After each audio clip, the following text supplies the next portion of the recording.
had an awesome weekend. All right, so lots of things going on, but the first thing we have to do is we need to relax. And relax and do what? And enjoy our drinks for today.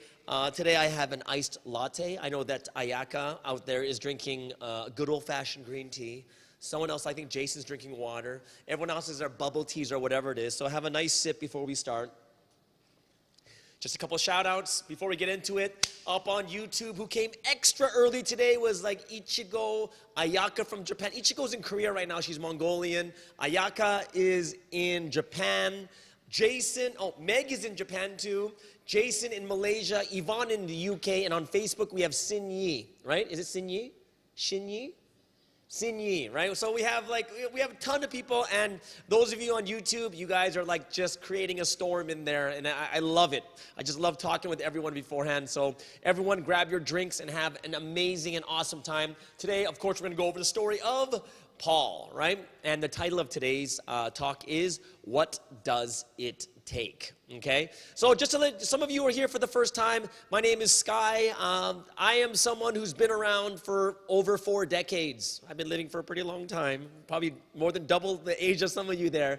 And we're gonna have a couple of good talks about how to change our lives, how to develop ourselves, and I'm gonna share with you through my life experiences. And of course, those of you who already know me, I'm a pastor, I'm a missionary too, so I will sprinkle in some things that I've gone through in my life and through what I believe in, which is through the Bible too. Cool. All right. So let's go into the story of Paul.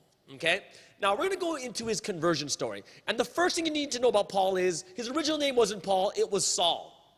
And one thing he was known for is he hated Christians. Like, he loathed and hated Christians so much that he went to the temples. The high priest got letters just making it legal for him to arrest, sometimes beat, and even kill Christians. And that's what he did. Even there's this one time, there's this dude named Stephen. He was being stoned, and Paul was on the side approving. Ha, ha, ha, ha, ha, you deserve it, right? That's what his life was like, just killing and hating Christians.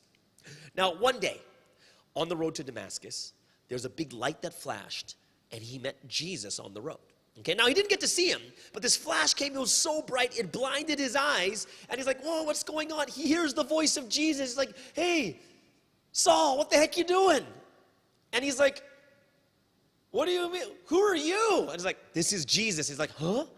And it totally freaked him out, and it totally flipped the script, because this is the guy that he hated so much.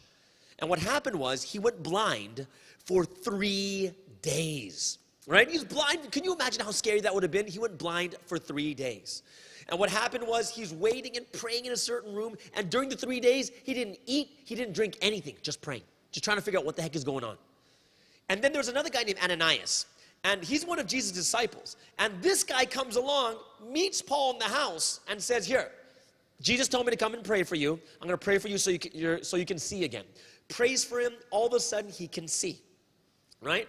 All of a sudden he can see, and what does he do next? He spends the next just several days with Jesus' disciples, talking to them, discussing with them what was Jesus' life like, and he learned for many, many days. Then after this, he went straight to the synagogues, to the people he got the letter to kill Christians, but instead he went back and started preaching the gospel and trying to make everyone else Christian. And of course, this freaked everyone out. Everyone's like, what the heck is going on? This guy was the one killing Christians. But now he's trying to make me a Christian. And then all of a sudden, Paul became the #1 enemy. And of course, Saul's name changed to Paul. Those of you who don't know, Paul actually means small. Go figure, right? So he becomes the enemy. He's preaching everywhere he goes. You know, a lot of people were, of course, Christians were still afraid of him because, he was killing everyone for a while. And basically, he lived his life until he died for Jesus, as crazy as that sounds. He went from killing Christians to dying for Jesus. So, this is one of the most famous stories in the Bible. Okay, this is a super famous story. This story of Paul's conversion is so famous. Why? Because Paul is one of the most famous people in all of the New Testament besides Jesus, right? But he's one of the famous people. He went around the world preaching and preaching. He went around the world like 3 times during his days. Now, in Acts chapter 9, verse 15, this is something super interesting, because when God talks, remember when the Jesus disciple went to go heal Paul? The first thing he said is, why the heck would you want to get this person who's killing Christians? And you know what God says in the verse? It says, go. This man is my chosen instrument to proclaim my name to the Gentiles and their kings to the people of Israel, right? It's crazy. Like, what? Like, this is so interesting. Why would God choose someone like him? This is someone killing Christians, but God chose him to be the instrument to preach the gospel to the entire world. So, questions I bring for you is this. What did it take? Like, what does it take? That's today's title, right? What does it take? What does it take? Not just for Paul to change, but what does it take for you, right? For you to become this impassioned, to have this passion that you're even willing to die, like even to the point of death. Even to the point of death, you're going to live for something with that much passion. What does it take to reach that level? What does it take? So we're going to take a look at this story of how Paul became like this, how he changed so much. But this is also going to answer the question of what is it going to take, that this major shift in your life, right? How can we make this type of major shift in our lives too? And I'm going to talk about 3 things that happen in this story that are very, very important for us to learn so that we can have this major shift in our life also. So let's start with the first one. The first one is, he was already searching for a passion. He was already searching. You could tell he was passionate even before. Why? He was passionate enough to kill Christians, right? If you look at Acts chapter 9, in the very, very first verse, Acts chapter 9, verse 1, what does it say? It says, meanwhile, Saul, that was remember his original name, was still breathing out what kind of threats? It says murderous. You know what murderous is, right? Murderous is like, I'm going to kill you, and probably some really bad words came out. I don't know Hebrew, so I'm not sure what words they were.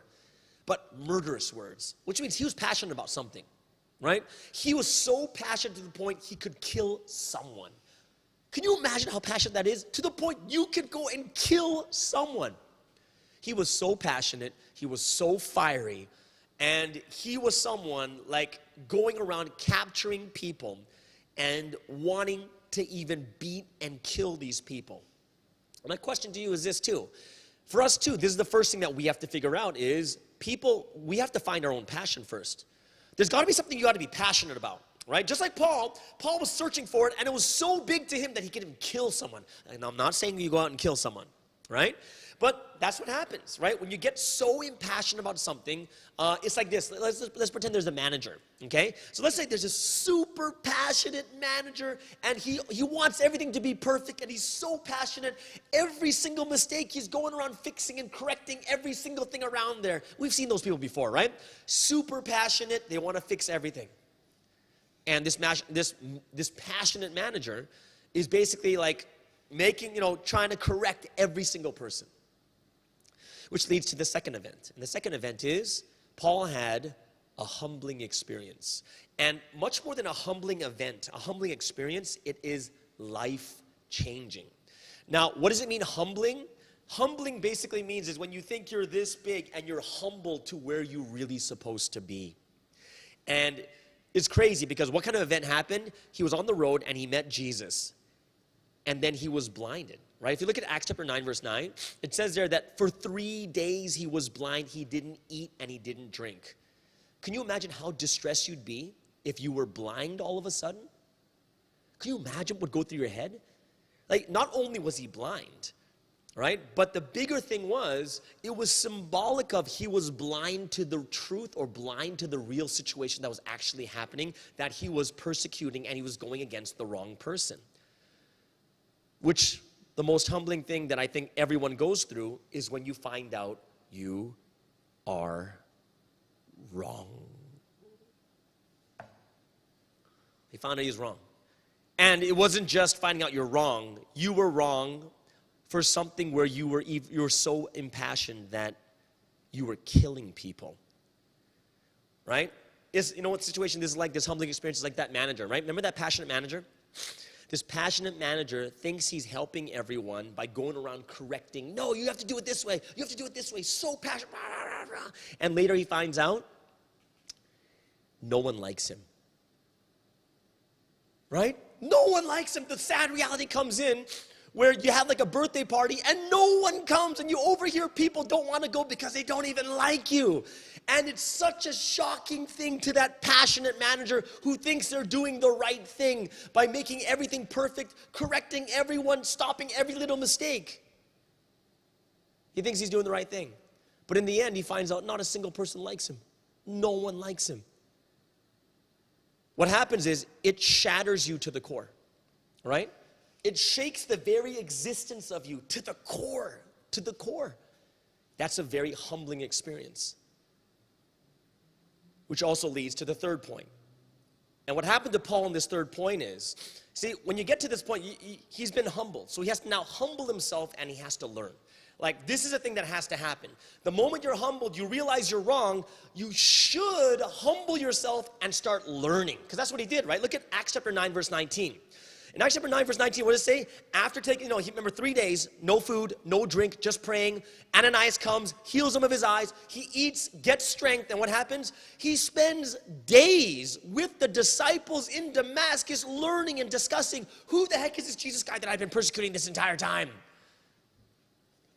And the thing you have to understand is, most people can get to level 2, like the second stage, which is that humbling event. Most people get to that. But what happens is, you have that humiliating moment and you have 2 choices you can make. Number 1 is, after that humiliating moment, what happens is, you go deeper into yourself and you hide. And you go so deep into yourself that you kind of blame everyone. Oh, well, I don't need them anyways. They don't have to like me. As long as I'm a manager doing my job, I don't need them.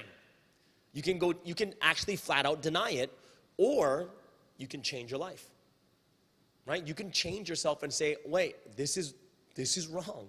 How can I do this better? And what Paul did, we just read it, right? He spent days just talking and talking and talking, learning and learning, discussing, trying to figure it out after he figured out that he was wrong. And this manager can do the exact same thing. This passionate manager can just ignore these workers that hate him, don't even want to hang out with him, or he has to learn and say, hey, I heard this happen. What can I do to be better? Right? Paul, he was always all the way on one side. And even though he's all the way on one side, one of the hardest things to do is to go all the way over the other side. Think about it. Even Paul was killing and persecuting these Christians. And even Ananias, the one sent to kill him, he sent to heal him. He was like, God, are you serious? Because this guy's been killing everyone, so why would I want to go there? This is the craziest thing. Like, even they couldn't figure it out. But Paul says, okay, he humbled himself. He went through that event, and then he began to learn. And that's the next thing he did, is just learning.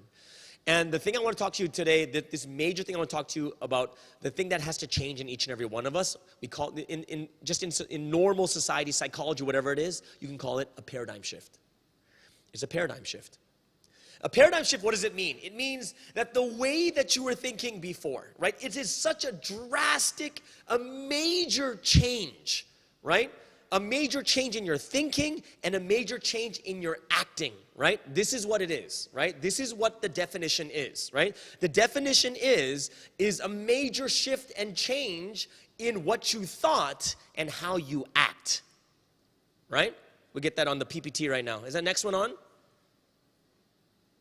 Right? The powerful moment that changes the way you usually think and you usually act. It's a complete change, right? And if you think about it in business, you know what a big paradigm shift is? In business, it's like going from renting VHS videotapes you rent for 2 to 3 days, or getting Netflix and everything's on the internet.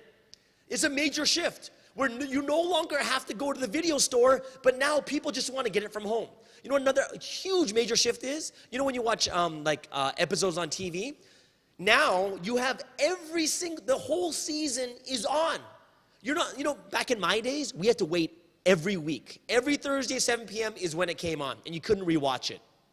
Now, when the show comes on, like, what is it called? Money Heist? Someone was telling me about this really, really good one called Money Heist on Netflix. You basically watch the entire thing in one shot if you wanted. It's completely a major shift. People in the past, if they don't shift with it and say, oh my gosh, this is what people want, then their companies go bankrupt. You see, when new information comes in, this is when we begin to receive something, and this is when we begin to change. This is when a huge paradigm shift happens, right? This is when what happens, it's a realization comes. A major realization comes, and you're like, oh my goodness, it wasn't this, but it's this. It's when everything shifts. When you were thinking one way, and you thought it had to be this way. And then, all of a sudden, you have this humbling moment, and you begin to learn, and you realize it's not this. It is this. You got to think about how big the change Paul went through. Paul went from what? Paul went from killing people to what? What was the next thing it became? For him to sacrifice himself. His passion became even stronger when it became something truthful, when it became something bigger, it became something that's really worth his own life. It went from killing others to sacrificing himself. You have to understand how powerful this is. Why? Because if you find something you're passionate about enough to live for, you know what that means? It means that you just want to live for it. Which means that if it comes down to it, you just want to live. So if it's like, oh no, either you die or your kid dies. Oh, but I'm living for this. I think my kid has to die because my kid doesn't know what I really want. And instead, they won't even sacrifice themselves, but they'll throw their kid, so their kid will die first. The powerful life isn't the passion to live. The powerful life, the powerful passion is when you find something worth dying for. Why? Because when you find something worth dying for, nothing can stop you. Nothing can stop you. If you find a passion that you want to live for, you know what happens? It means that it gets down to the point where you're not going to want to go any further. Why? Because you don't think you might live. It's too much for me. The most powerful life is not the passion you find to live for something. It is the passion you find where it's big enough and great enough you can die for it. That's the dramatic change. That's when the manager finally figures out it's not about pointing at all the bad things. You bad. But he has a massive paradigm shift. And what happens in that paradigm shift? Instead of going to pointing out all the bad things about people all around him, here, it's like going just going nuts. Instead, he is only helping the people so that they can become better people, so that they can be better at their job, helping them. Oh, do you know how to do this? No, here, let me help you with this. Let me help you with this. And it's not, why'd you do this wrong? Why'd you do this wrong? But instead, he begins to help the workers instead. It's kind of like parents, right? I know some of you are in high school, some of you in university going through exams. You know what the craziest part is when you have remember they call them the helicopter parents. They're like, and they're just like hovering around you, watching everything you do, waiting for something bad to happen. How dare you? Why did you get, you didn't get 80%, you got 79. And these parents are just hovering around you. But instead, what has to happen? Now it's about, you know what?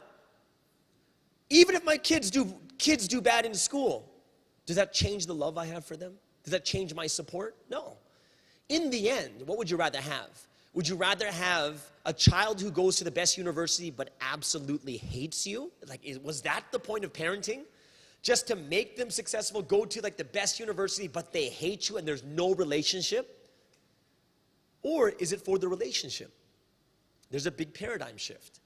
A lot of parents think that I have to go out and make sure they are successful, but they're thinking successful in their own eyes.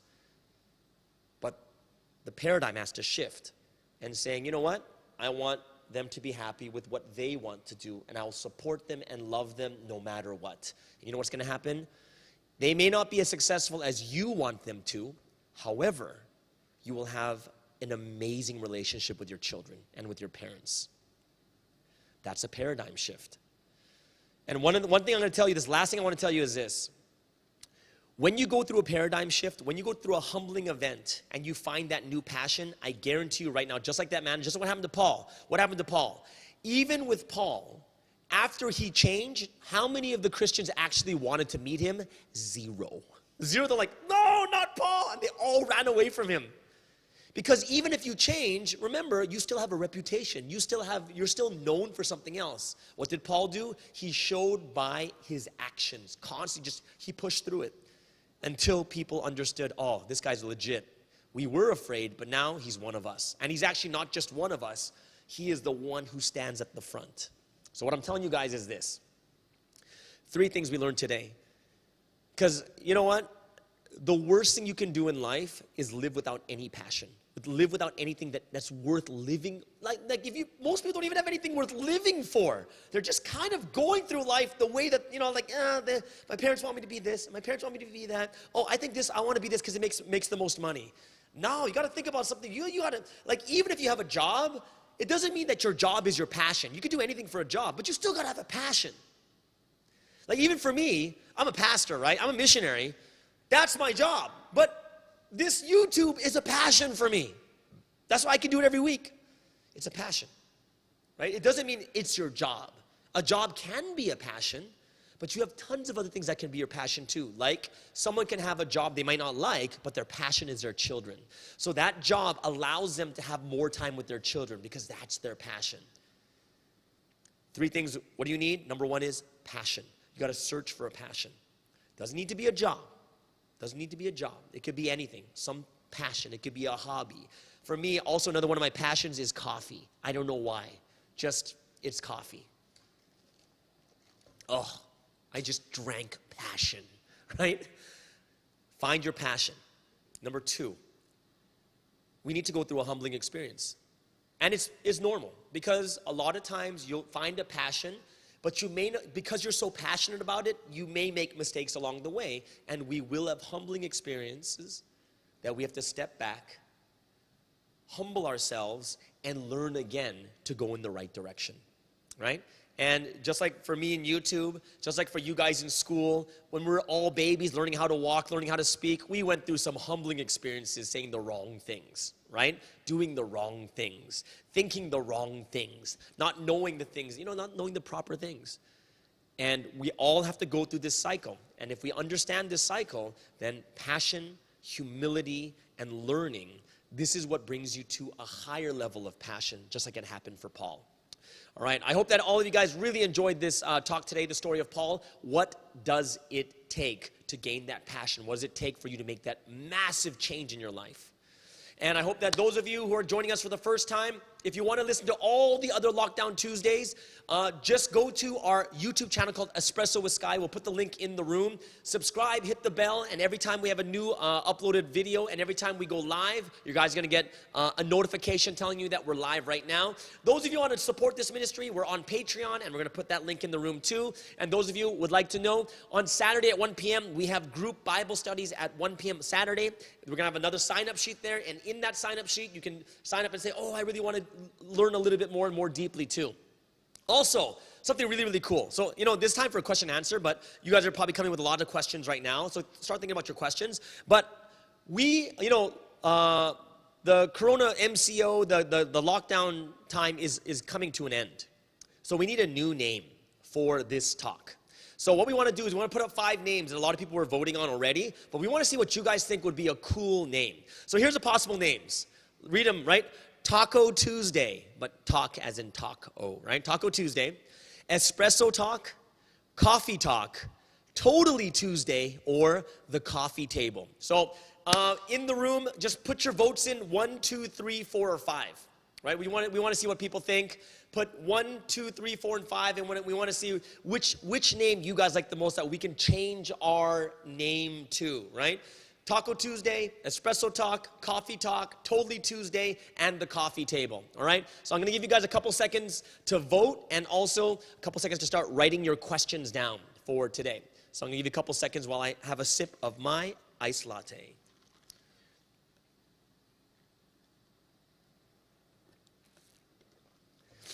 All right, here we go. Okay, so let's take a look at some of the questions for today. All right, so let's see how many questions we have out there right now. First question comes from, is it Alan? Alan and KL. Now, Alan and KL says, if finding my passion is the first step, then how do I find a passion? Okay, so this is true, right? So one of the things that Paul had, and the first thing we talked about is he already had a passion. Like he was already searching for a passion. Right? So if finding my passion is the first step, then how do I find a passion? Well, the thing is, everyone's going to go through this cycle, which means that there's some things that we're passionate about now that we might not be passionate about later. And we'll find something that later we're passionate about, we're not passionate about now, or it might not even be later, like later on, we won't even be passionate about that. Which means that start off with something that you really, really want to do. And I'm going to tell you this, like even when I do vision workshops for people, like so people can find their vision, like what is that thing that they really want more than anything else? I do these vision workshops for people, and the first question is the hardest question, even though it's the most simplest one, is, what do you want? Like, what do you want for a job? What do you want for a finance? What do you want for relationships? What do you want, what do you want spiritually? And these are things that you have to really think about. So for you, there's going to be so many different levels of passions that you might want to have, right? A hobby, a job, it could be people, it could be, singing, it could be an instrument. There's so many other things that you can find a passion in, but you have to start with something. And you're going to go through these cycles when you're really passionate about something, and then it's going to bump into something else. You're going to have a really humbling experience, and it's going to change the way that you think about it, or change the way that you look at the things that you're passionate about. But you need to start going over these things, and not just something in your head like, what am I passionate about? Oh, music, so let me just do music. No, it can't be that. You have to really sit down and think about it. Sit down, think about, write it in many categories. What am I passionate about when it comes to my career? What am I passionate when it comes to my character? What am I passionate about when it comes to my hobbies? Spiritually, school, what's my passion? There's lots of different areas of passion that you can choose from, right? So think about a lot of different things, and like I'm telling you, just because you find it once doesn't mean that that'll be the thing you stick for the rest of your life. You'll be passionate about it, you'll go through experiences, and it's gonna change a couple of times in your life, okay? Thank you, Alan in KL, for that question. Let's move to Sarah. Sarah in Penang. Sarah in Penang says, have you ever had a humbling experience that changed the way you did things? And yes, this is one of them. This is one of them. YouTube is one of these mind-changing things, right?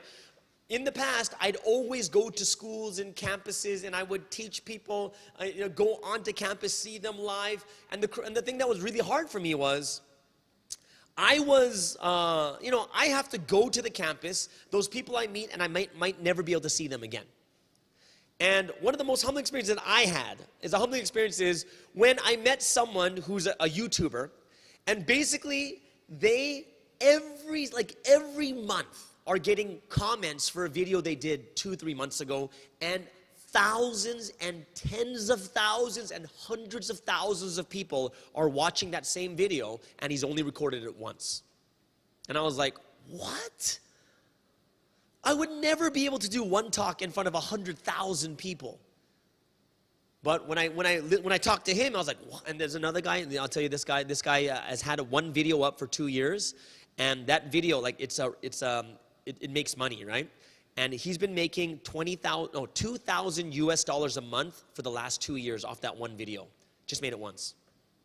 Talk about crazy, right? And I realized, wow, if I do it on YouTube, I'm actually talking and speaking even when I'm sleeping. Even when I'm not even talking about it, it's already out there. People can watch it over and over and over, and they can comment, and we can talk about it too. Which reminds me, those of you guys who love this talk, make sure you like it, and make sure you write some comments on today's Lockdown Tuesday. Cool. Thank you, Sarah in Penang. Let's go over to Gabriel in Johor. Right, Gabriel in Johor. So make sure if you have your questions, just write the questions down. All right, Gabriel in Johor, what does he say? He says, good old Gabe, says, I don't think I really understand myself well enough to even know my passion. Is there some easier way to know my passion? And the answer is, there's not really an easy way to know your passion. And honestly, you don't even need to understand yourself well to know your passions. You don't. Why? Part of the process of understanding yourself well is by doing things. Right, is trying things, right? And that's a big thing. Part of the process of learning and understanding yourself better is by actually doing more things and finding out whether you like it or not, finding if it's something that's very passionate or not. And that's something that we really have to understand is, yes, you might not understand yourself, but if everyone had to understand themselves first before they found their passion, no one would have any passions. You don't need to understand yourself that well. Yeah. Part of the process is learning about yourself and understanding yourself better, and you're going to go through that process step by step. So, Gabriel, don't worry about it. You are going to go through these difficult times. You are going to have these difficult things, right? So, just make sure that you really, really understand that we are all going through a specific process. We are. And because of this specific process, we're able to understand ourselves even better. Okay? All right. Let's go over to Japan. Here we're going to Japan. There's a Hannah in Japan.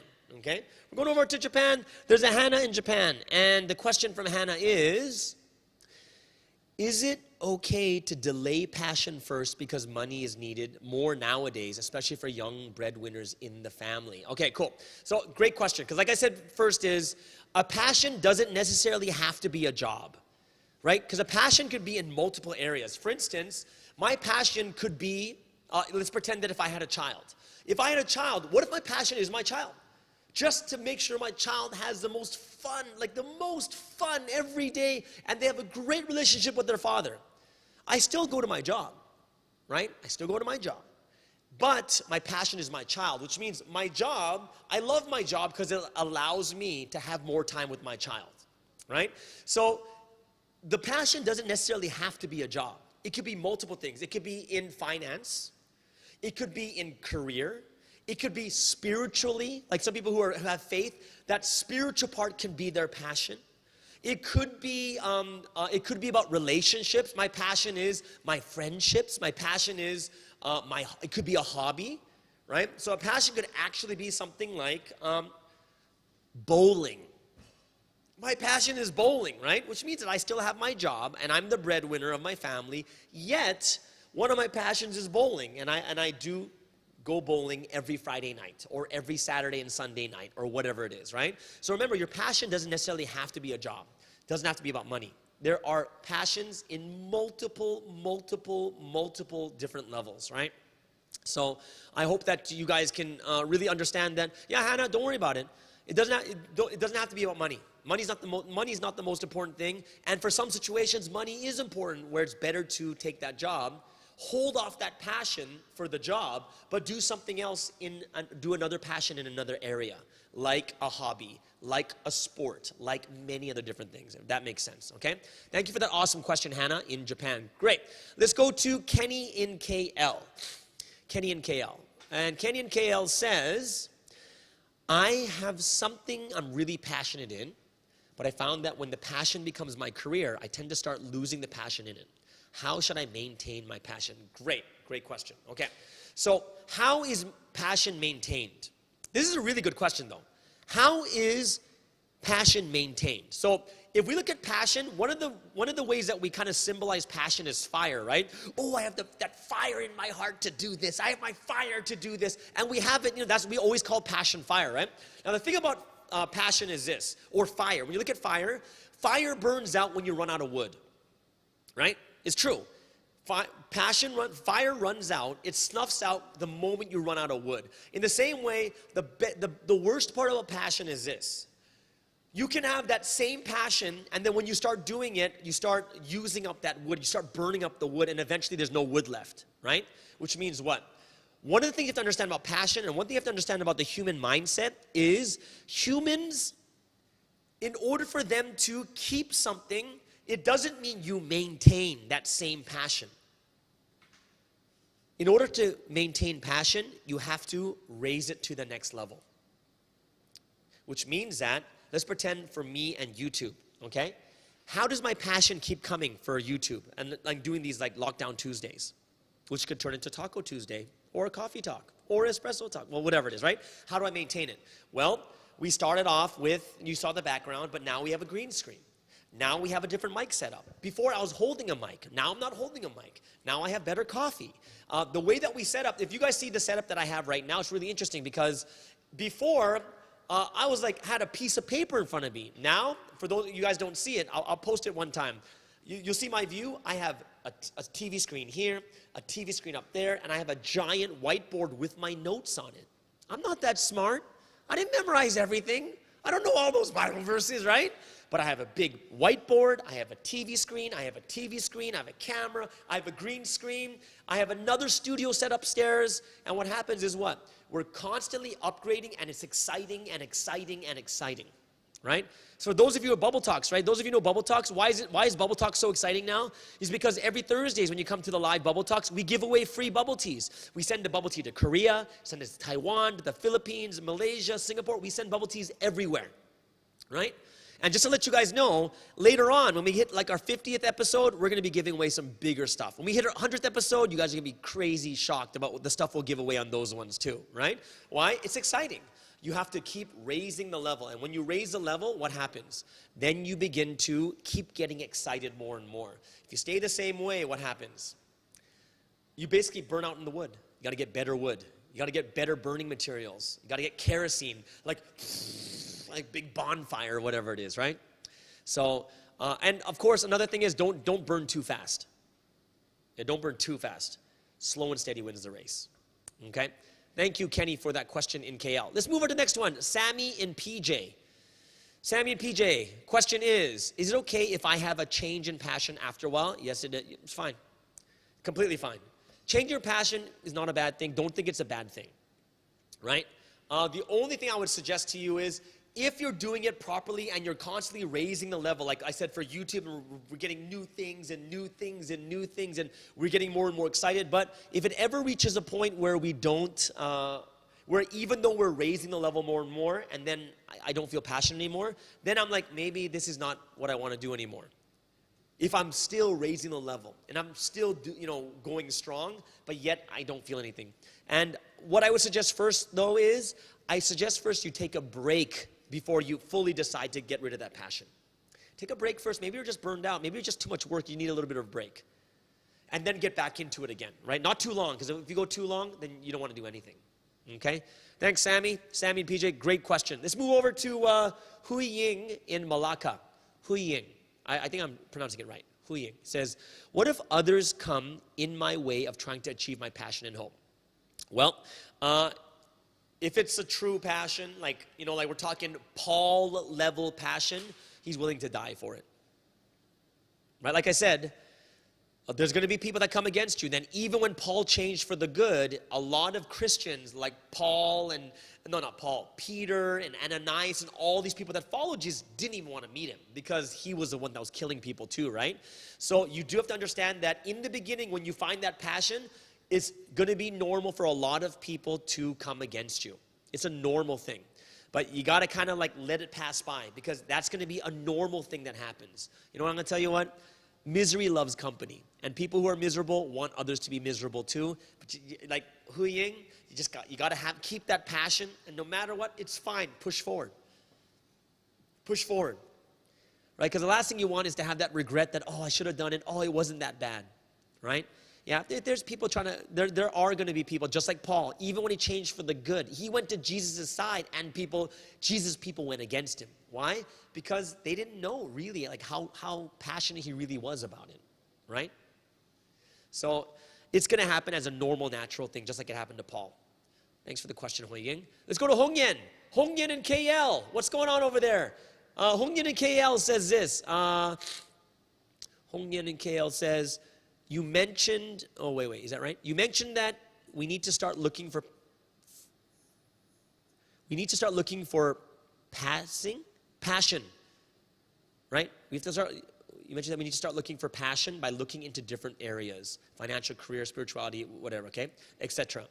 How do we actually balance all that? Will it be too extreme? And the answer is, you're not going to find a passion in every single one, right? Remember, we talked about this a couple weeks ago in the Bubble Talks. Start with one. Just find one. Why? Because remember, Hannah just told us in Japan that I'm the breadwinner, so I can't really change my job because the family depends on me, which means that you don't have to touch that one, but you're going to find passion in something else. Start with one. One first, and then as you get these great passions, you get good at something, then find another passion that you could do together with it. But you have to do one at a time. If you do more than one, you're going to burn out. It's going to be way too much for you. So my suggestion is find the one that's the safest for yourself, the one that you really want to do. Like Hannah, if the job is too much to change, then I wouldn't change the job. If you're the person that everyone counts on, then don't change it. But I do suggest that you find something else that you can be passionate in also. Yeah, it doesn't have to be the job. It doesn't have to be, and don't do 4 or 5 things. Don't even do 2. I would suggest always start with one passion first before anything else. Okay? Thank you, Hong Yen. That's in KL. All right, let's go to Rosarin. Rosarin in Philippines, I believe. Right? Rosarin in the Philippines. And the question is, how can you fix your reputation to the people who know what you were like at the past and prove that you really changed? Okay, great question. I'm going to make this very, very simplified for you. Okay, so what happens is, let's say that you want to make a change. Let's say that everyone knows me. Okay, everyone knows me as the micromanager, right? There's someone who's always picking out people's faults. Oh, you did this wrong, you did this wrong. Or let's just say something easier. I'm negative. Let's just say I'm negative, okay? I'm not though. But let's just say I'm negative. And people are like, oh, this guy is so negative. And I have this reputation of being negative. So what I will do is I'll go to the person and say, hey, I know I have a reputation of being negative, but I really want to change it. And they're like, oh, really? He's like, yeah, and I really want you to help me out as much as I can, and I want you to check up on me, right? So what happens is this.